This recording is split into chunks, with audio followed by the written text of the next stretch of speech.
1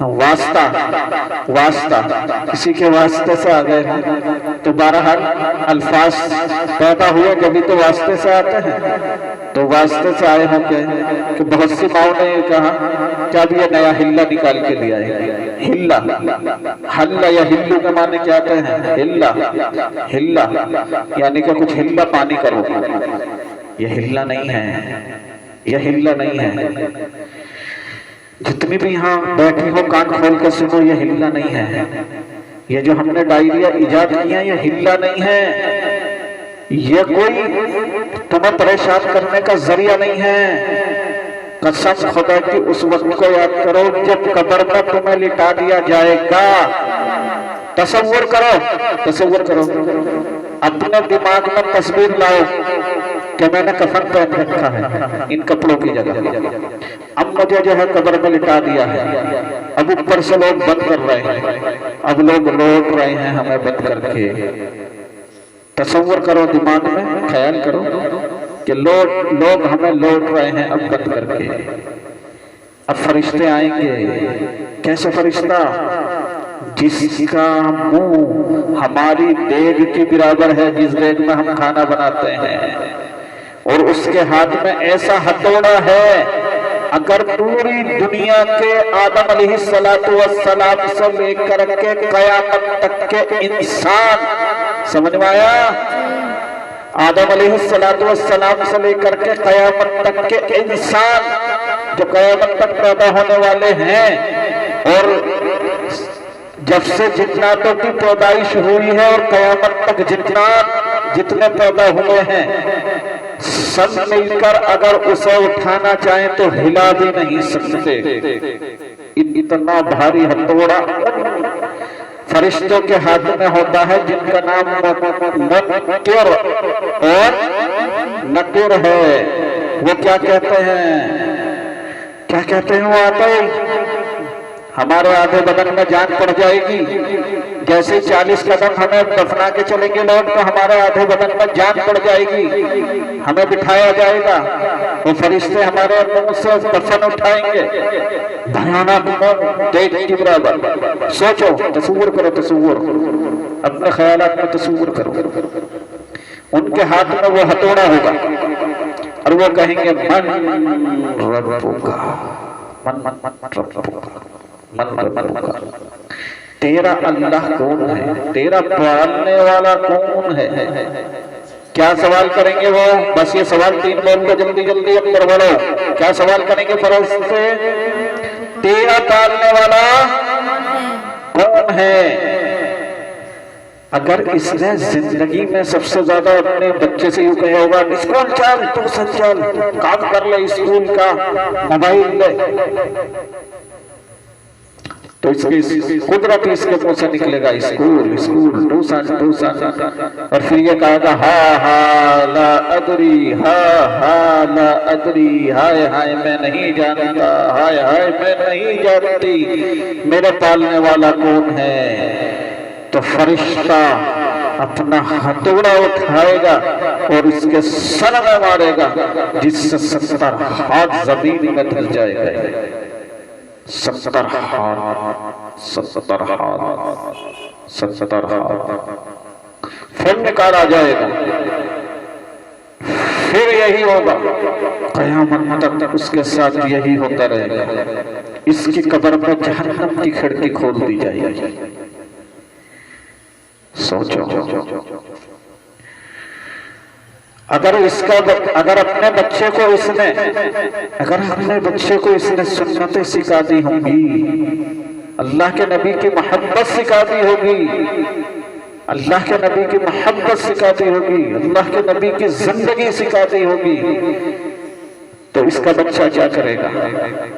قبر پہ کھڑا ہو کے قرآن پڑھے گا، بسم اللہ الرحمن الرحیم۔ اللہ کہتا ہے کہ اس کا بیٹا مجھے رحمان کہے، اس کا بیٹا مجھے رحیم کہے، فرشتوں چھوڑ دو اس کو، مجھے شرم آتی ہے اس کو عذاب دینے۔ اس کا بیٹا آ کر کے سنتیں زندہ کر رہا ہوگا، اسے عذاب دے رہے ہوں گے فرشتے، تو اللہ کہے گا اے فرشتے چھوڑ دو اس کو، اس کا بیٹا میری نبی کی سنت زندہ کرتا ہے، مجھے شرم آتی ہے اس کو عذاب دو۔ میری بات سمجھ نہیں آئی آپ کے؟ دوسرا سوال کیا کرے گا فرشتہ؟ من دینوں کا، تیرا دین کیا ہے؟ اگر ہم نے زندگی دین کے اوپر کی جو گزاری ہوگی تو یہ کہے گا دین اسلامی میرا دین اسلام ہے، اسلام دینی میرا دین اسلام ہے۔ اور اگر ہم نے غیروں کے طریقے پر زندگی گزاری ہوگی، یہ طریقہ کس کا ہے؟ بال کھول کے اور گال پوٹ کے آپ منڈپوں پہ جاؤ، یہ کس کا طریقہ ہے؟ جنت کی آخری حدیث سنا رہا ہوں، اللہ کے رسول صلی اللہ علیہ وسلم کی حدیث ہے کہ ایسی عورتیں، سنو حدیث یاد کرو، حضور صلی اللہ علیہ وسلم کا ارشاد ہے، کیا ارشاد ہے؟ کہ ایسی عورتیں، کیسی عورتیں جو چست لباس پہنتی ہیں، چست مطلب ٹائٹ لباس پہنتی ہیں، جس کی وجہ سے ان کا بدن کا ایک ایک حصہ نظر آتا ہے۔ ایک عورت ہو گئی، اسے الگ نکال دو۔ دوسری عورت، وہ کپڑے تو پہنتی ہو لیکن ایسے پہنتی ہو کہ کپڑے پہنے ہیں لیکن آدھے پہنے ہیں، بدن کا کچھ حصہ دکھتا ہے، دو عورت ہو گئی ہے، انہیں بھی الگ نکالا۔ تیسری عورت کہ کپڑے پہنتی ہے لیکن ایسے ہیں جیسے کپڑے پہنے ہی نہیں، یعنی کہ جھالی والے کپڑے پہنتی ہیں۔ تو یہ تین عورتیں ایسی ہیں کہ جنت کی خوشبو بھی نہیں سونگے گی، خوشبو بھی نہیں سونگے گی، خوشبو بھی نہیں سونگے گی جنت کی۔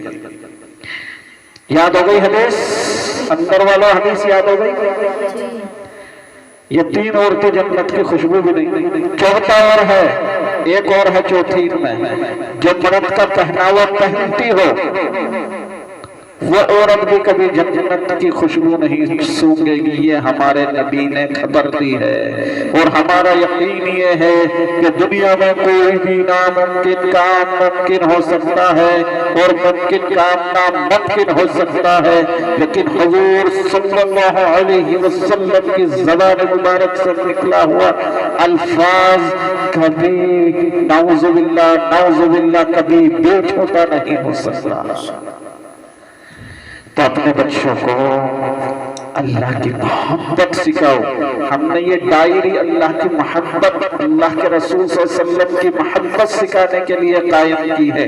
ہم آپ کو ایک سنت لکھ کے اس لیے دیتے ہیں، اس میں ایک سنت کی پابندی اتنی کراؤ کہ آپ کا بچے کے زندگی میں اتنی رس جائے بس جائے ایک سنت کہ اسے یہ نہ کہنا پڑے کہ پانی پی رہا ہے بیٹھ جا، پانی 3 سانس میں پی، اس لیے یہ سنتے ہیں۔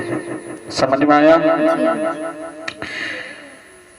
تو اپنے بچوں کو محبت سکھاؤ اللہ کے رسول کی، اور محبت کیسے سکھاؤ؟ اللہ کے نبی کی سنتیں سکھاؤ، سنتوں کی پابندی کراؤ، یہ محبت سکھا دیا آپ نے۔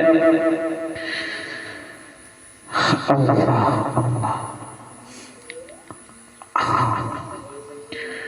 بہت سارے اس مہینے میں ہمارے سالانہ امتحان بھی ہیں، سالانہ پیپر بھی ہیں،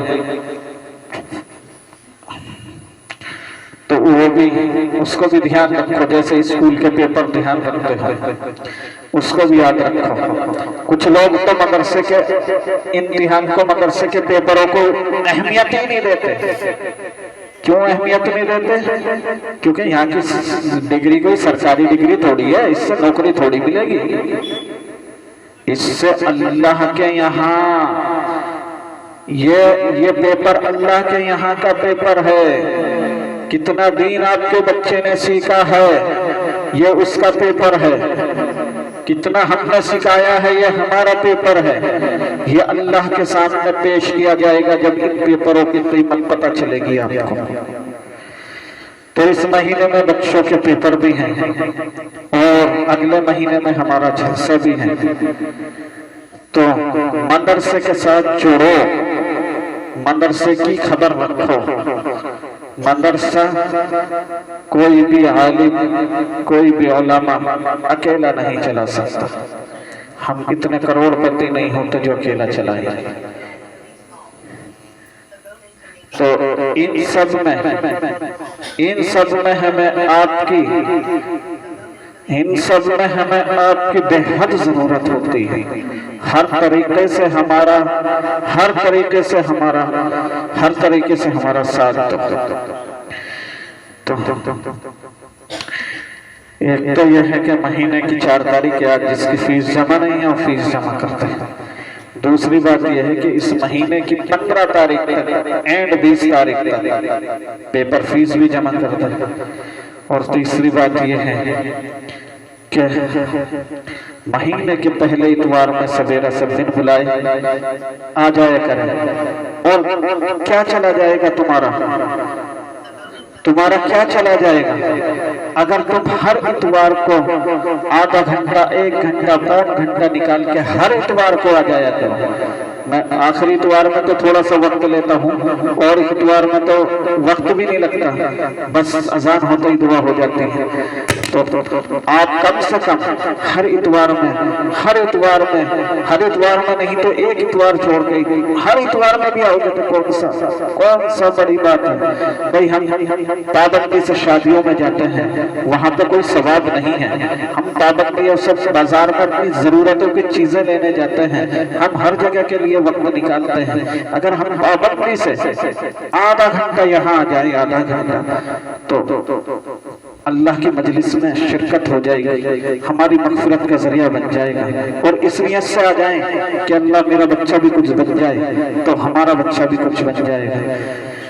تو آج ہم جو ہے رات کو بعد نماز عشاء کی نماز کے بعد ان کے والدوں کی بھی میٹنگ لیں گے۔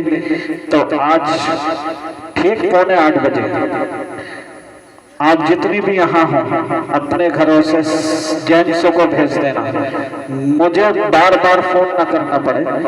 میں جینسوں کی میٹنگ اسی لیے نہیں لیتا ہوں کہ مجھے فون کرتے تھک جاتا ہوں جب بھی پورے نہیں آتے۔ اس لیے آپ عورتوں کی ذمہ داری ہے کہ آپ اپنے مردوں کو بھی دینی مجلس میں بھیجو، اور زیادہ وقت نہیں، صرف 20 منٹ، آدھا گھنٹہ، اس سے زیادہ نہیں لیں گے ہم اس میں، تو کیونکہ بہت سارے تقاضے بھی ہوتے ہیں رات میں۔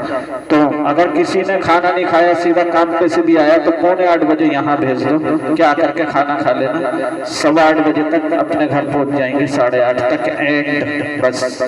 تو اپنے مردوں کو بھی رات میں دن بلائے بھیجو۔ اللهم صل على محمد وعلى آل محمد كما صليت على إبراهيم وعلى آل إبراهيم إنك حميد مجيد. اللهم بارك على محمد وعلى آل محمد كما باركت على إبراهيم وعلى آل إبراهيم إنك حميد مجيد. ربنا آتنا في الدنيا حسنة وفي الآخرة حسنة وقنا عذاب النار. رب انصرني على القوم المفسدين. يا حي يا قيوم برحمتك نستغيث. لا إله إلا الله الحليم الكريم. سبحان الله رب العرش العظيم. لا إله إلا أنت سبحانك إني كنت من الظالمين. لا إله إلا الله الحليم الكريم. سبحان الله رب العرش العظيم. ربنا هب لنا من أزواجنا وذرياتنا قرة أعين واجعلنا للمتقين إماما. لا إله إلا أنت سبحانك إني كنت من الظالمين. يا أرحم الراحمين، یا اکرم الاکرمین، یا رحمان یا رحیم، یا مولا کریم، ہم پر رحم فرما دے۔ یا اللہ رات کے اندھیرے میں، دن کے اضالے میں، جان کے انجانے میں جتنے بھی صغیرہ کبیرہ خطائیں کی ہیں اپنے کرم سے معاف فرما دے۔ یا اللہ ہماری ان اولادوں کو معامل عالم دین بنا دے، حافظ قرآن بنا دے، عالم دین بنا دے۔ یا اللہ ان کو سارے عالم میں یا اللہ دین پھیلنے کا ذریعہ بنا دے۔ یا اللہ ہمارے اس مدرسے کو اپنی بارگاہ میں قبولیت عطا فرما دے یا اللہ ہمارے اس مدرسے کا فیض قیامت تک جاری فرما یا اللہ ہمارے اس مدرسے کا فیض سارے عالم میں عام فرما دے یا اللہ اس میں پڑھنے والے ہر ایک طالب علم کو باعمل عالم دین حافظ قرآن بنا دے یا اللہ ان کی نسلوں میں ان کے ذریعے دین قائم کرنے کا ذریعہ بنا دے یا اللہ حاسدوں سے مفسدوں سے مخالفوں سے فتنوں سے یا اللہ ہر سرور و فتن سے یا اللہ بد نظروں سے یا اللہ ہمارے مدرسے کی ہمارے طالب علموں کی یا اللہ ہمارے مشن کی ہمارے اہل و عیال کی اور ہماری حفاظت فرما یا اللہ بھرپور حفاظت فرما یا اللہ اس مدرسے کو چلانے کے لیے اپنے خزانہ غیب سے ہمیں ذریعہ عطا فرما یا اللہ آمدنی کے ذریعے عطا فرما یا اللہ یا اللہ قرضے سے خلاصی عطا فرما یا اللہ جو پیسہ اس مدرسے میں لگا تھا یا اللہ اس سے قرضے سے خلاصی عطا فرما یا اللہ جو مسلمان قرضدار ہیں انہیں بھی قرضے سے خلاصی عطا فرما یا اللہ جو بیمار ہیں انہیں شفا عطا فرما یا اللہ جو بے روزگار ہیں انہیں حلال طیب برکت والی آسان روزی عطا فرما یا اللہ جنہیں تو نے روزگار دے رکھے ہیں ان کے روزگار میں برکت عطا فرما یا اللہ جو مسلمان یا اللہ ناحق قید ہے ظالموں کے قید میں ہے یا اللہ انہیں یا اللہ رہائی عطا فرما خصوصاً غزہ کے مسلمانوں کو فلسطین کے مجاہدینوں کی مدد اور حمایت اور حفاظت فرما یا اللہ ان کو سر بلند فرما یا اللہ ان کی گھروں کو ان کے نسلوں کو آباد فرما یا اللہ خصوصاً چین کے مسلمانوں کو ظالم کے ظلم سے نجات عطا فرما یا اللہ کشمیر کے برما کے ہندوستان کے مسلمانوں کی مدد فرما یا اللہ خصوصاً ہندوستان میں بسنے والے مسلمانوں کی قیامت تک آنے والی نسلوں کی ایمان کی مال کی جان کی حفاظت فرما یا اللہ یہ جو کچھ سرپرسند پارٹیاں ہیں ہمارے ہندوستان میں جو ہماری یا اللہ جو ہماری مساجدوں کو گرانا چاہتی ہیں یا اللہ جو ہمیں مرتد بنانا چاہتی ہے یا اللہ جو ہماری نسلوں کو یا اللہ مرتد کرنا چاہتی ہے یا اللہ ان کے سرور و فتن سے ہماری اور ہمارے اہل و عیال کی حفاظت فرما سارے عالم کے سارے ہندوستان کے مسلمانوں کی حفاظت فرما یا اللہ ان کے منصوبوں کو ناکام کر دے یا اللہ ہم یہاں جتنے بھی بیٹھے ہیں اپنے دل میں سوچنا چاہیے یا اللہ ہم جتنے بھی یہاں بیٹھے ہیں یا اللہ ہمارے دلوں میں جتنے بھی جائز تمنائیں ہیں اپنے فضل سے ان کو پورا فرما یا اللہ محتاجگی سے یا اللہ مفلسی سے یا اللہ ذلت سے رسوائی سے یا اللہ تباہی سے بربادی سے یا اللہ زنا سے کفر سے یا اللہ بخل سے شرک سے یا اللہ کم حمتی سے بزدلی سے یا اللہ ہر ایک حادثے سے ہماری اور ہمارے گھر والوں کی حفاظت فرما یا اللہ سارے عالم کے مسلمانوں کی حفاظت فرما یا اللہ ہم سارے ضرورتیں نہیں مانگ سکتے تجھ سے یا اللہ اپنے خزانے غیب سے ہماری تمام ضرورتوں کو پورا فرما یا اللہ حضور اکرم صلی اللہ علیہ وسلم نے جتنی خیر کی دعائیں مانگی ہیں یا اللہ ان میں ہمارا حصہ عطا فرما حضور صلی اللہ علیہ وسلم نے یا اللہ جن چیزوں سے پناہ چاہیے ہم بھی ان سے پناہ چاہتے ہیں ہمیں پناہ عطا فرما اللہ آدم علیہ السلام سے لے کر آج تک جتنے بھی مؤمنین مؤمنات مسلمین مسلمات گزر گئے سب کی بخشش اور مغفرت فرما سب کے درجے کو جنت میں بلند فرما یا اللہ خصوصاً ہماری والدین کی مغفرت فرما یا اللہ خصوصاً ہماری والدہ کو اس مدرسے کی طرف سے یا اللہ بہترین نعمل بدل عطا فرما جنت الفردوس میں اعلی مقام عطا فرما یا اللہ ہمارا دوست ایک بہت سیدھا سادہ تھا دلشاد اس کا انتقال ہو چکا ہے اللہ اس کی بھی مغفرت فرما یا اللہ یا اللہ یا اللہ یا اللہ ہماری فرانہ کے دادا تھے، ان کا نام تھا حبیب الرحمن، یا ان کا بھی انتقال ہو چکا گزشتہ دنوں، اے اللہ ان کی بخشش اور مغفرت فرما۔ ہماری بہت تواضع کیا کرتے تھے، ہمارا حق ہے کہ ان کی دعا، ان کے لیے دعا کریں، اس طرح تواضع کرتے تھے کہ میں بیان نہیں کر سکتا۔ اے اللہ ہماری طرف سے ان کو نعم البدل عطا فرما، یا اللہ ان کو کروٹ کروٹ چین اور سکون عطا فرما، یا اللہ جو بیمار ہے انہیں شفا عطا فرما۔